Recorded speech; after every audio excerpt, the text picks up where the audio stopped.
Kejadian ini terjadi di tahun 2011. Ada satu pasangan suami istri yang udah nikah kurang lebih tuh 10 tahun. Suaminya kita sebut aja Yanto dan istrinya Asti. Yanto sama Asti. Benar. Yanto sendiri umurnya masih 37 tahun dan Asti tuh 35 tahun. Mereka udah nikah 10 tahun, tapi sampai tahun 2011 itu tuh masih belum dikasih anak.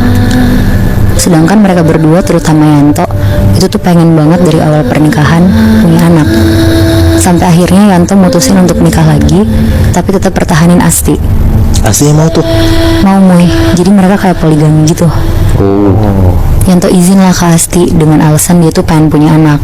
Sedangkan Asti tuh gak bisa menuhin keinginan Yanto yang itu kan. Jadi dengan segala perdebatan panjang, kurang lebih 2 bulan kemudian, Asti ngizinin Yanto untuk poligami dengan syarat perempuan yang dinikahin Yanto nanti gak dikenal sama Asti sama sekali. Wow. Singkat cerita, Yanto nikah sama perempuan ini, namanya Diana. Diana itu masih muda, umurnya sekitar 27 tahun. Berarti jarak umur Yanto tuh 10 tahun lah sama si Diana ini. Kalau kalian nanya kenapa Diana menikah sama Yanto dengan keadaan poligami, ya jawabannya sebenarnya selain Yanto bikin Diana nyaman, Yanto tuh juga tajir banget. Jadi Diana tuh ngerasa aman aja lah buat masa depannya sama Yanto. Asti yang ternyata juga hadir di pernikahan Yanto, itu tuh sebenarnya perasaannya hancur banget Moy, Bi. Dia sepanjang acara juga nahan nangis, pokoknya hancur banget lah. Oh, maksudnya nggak kenalnya tuh bukan temennya mereka. Benar. Oke, tapi setelah itu emang bakal kenal kan? Iya. Oke. Karena akhirnya juga serumah, Bi. Iya, oke. Gue kira tuh mestinya tadinya Yanto bakal punya rumah sendiri yang Asti nggak tahu. Pisah gitu ya? Nah, Nggak ya? Nggak, ternyata. Oke, lanjut. Sekitar sebulan kemudian setelah pernikahan Yanto sama Diana, Asti yang serumah sama mereka tuh masih belum bisa nerima lah. Dia benar-benar nggak pernah tegur sapa sama Diana di rumah itu.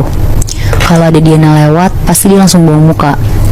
Di situ Yanto ngasih tau lah pelan-pelan ke Asti buat jangan terlalu kayak gitu sama Diana. Asti di situ posisinya tuh masih pengen banget ngerebut hatinya si Yanto. Jadi dia di depan Yanto tuh baik banget, jadi istri yang nurut. Cuma kalau di belakang Yanto, Asti tuh gak akan baik sama Diana. Sampai kira-kira pernikahan mereka berdua udah sampai 1 tahun, si Yanto sama Diana, Asti tuh udah makin gak kuat karena selalu ngalah di pernikahan ini. Kayak dia males juga lah buat pura-pura baik di depan Diana. Akhirnya si Asti tuh ngerencanain sesuatu Moy, Bi. Asti kepengen ngeracunin Diana dengan nyampurin racun di makanannya Diana. Akhirnya tiba nih hari dimana Asti udah punya racun itu. Dan sekitar jam 7 malam, pas Yanto sama Diana lagi pergi keluar, Asti masak buat makan malam mereka.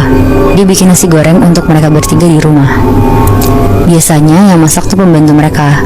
Karena lagi gak ada Yanto dan Diana di rumah, Asti tuh ngambil alih buat masak makanan mereka nanti. Akhirnya dicampurin lah tuh racun yang dia beli di kenalan temennya. Jadi dibikin 3 piring gitu Moibi, buat dia, Yanto sama Diana. Nah untuk yang Diana itu tuh dikasih racun terpisah sama punya dia sama Yanto. Gak lama sekitar jam 8 malam, Yanto sama Diana tuh pulang. Asti dengan nada yang happy gitu tuh bilang, udah pulang, ini pas banget, tadi bikin nasi goreng banyak buat Mas Yanto sama Diana juga cukup. Aku sendokin ya ke piringnya. Ngedenger itu Yanto tuh seneng banget kan. Akhirnya Asti tuh bisa berdamai sama keadaan. Akhirnya mereka makanlah bertiga di meja makan. Sambil ngobrol-ngobrol, Asti juga basa-basi lah mereka habis dari mana. Mereka jawab karena pas banget di hari itu tuh lagi harinya Yanto sama Diana. Jadi mereka abis dari mall berdua terus nonton bioskop. Kayak benar-benar mereka abis quality time lah. Oh mereka NF setahun gitu? Enggak Bi, mereka nggak lagi NF, tapi emang dibagi-bagi per hari gitu loh. Jadi kayak misalnya hari ini tuh harinya Yanto sama Diana, besok Yanto sama Asti. Jadi kayak selang-seling gitu. Oh, bagi-bagi jatah gitu ya. Benar, biar adil. Terus. Terus akhirnya mereka bertiga makan lah sambil ngobrol-ngobrol. Nah setelah makan sekitar jam 9 malam, Yanto sama Diana tidur lah sekamar. Asti yang tidur sendiri di kamar tuh deg-degan sekaligus gak sabar banget buat ngeliat hasil dari racun itu berfungsi atau enggak. Dan bener aja Bi, sekitar jam 1 pagi Yanto teriak-teriak histeris dari dalam kamar dia. Asti datanglah nyamperin ke kamar Yanto Diana. Pas Asti ketok, langsung dibuka tuh sama Astinya. Asti kayak pura-pura gak tahu apa-apa dan bilang, "Kenapa Mas?" Terus Yanto tuh bilang, Diana ngeluarin busa dari mulutnya, terus dia udah gak nafas sekarang. Pokoknya heboh banget tuh di malam itu, sampai dibawa ke UGD dan Diana tuh akhirnya dinyatain udah meninggal pas lagi tidur.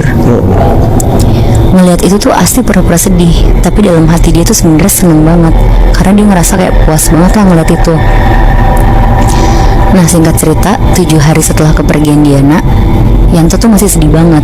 Sedangkan Asti tuh berusaha buat dapetin hatinya Yanto lagi. Kayak dia berusaha selalu ada, lebih perhatian, dan bahkan dia udah ke dokter untuk ngecek kesehatan dia untuk bisa punya anak sama Yanto. Dan sekarang tuh Asti juga udah mulai tidur lagi sekamar sama Yanto, bener-bener setiap hari. Tapi Moebi, akhir dari cerita Asti tuh gak sampai situ doang.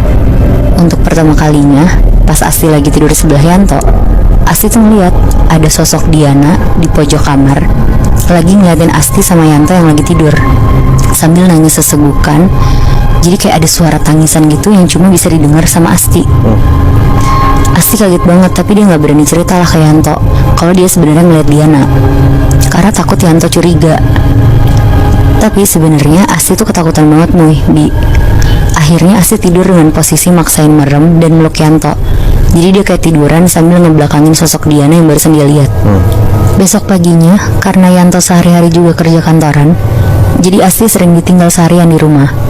Ya paling cuma ditemenin sama pembantunya. Sekitar jam 1 siang, Asti lagi di dapur. Dia kayak pengen bikin roti gitu Bi. Pas dia lagi ngelasin selai di dapur, dia kayak lagi nyari piring. Nah, pas lagi nyari-nyari, tiba-tiba dari samping kanannya ada tangan pucet banget kayak nyodorin piring yang dicari Asti. Terus karena Asti ngira itu pembantunya, diambillah sama Asti. Tapi pas Asti nengok kanan, dia ngeliat kalau itu tuh sosok Diana yang ngasih piringnya. Mulutnya Diana tuh berbusa, bau banget, dan satu badannya tuh putih pucet banget.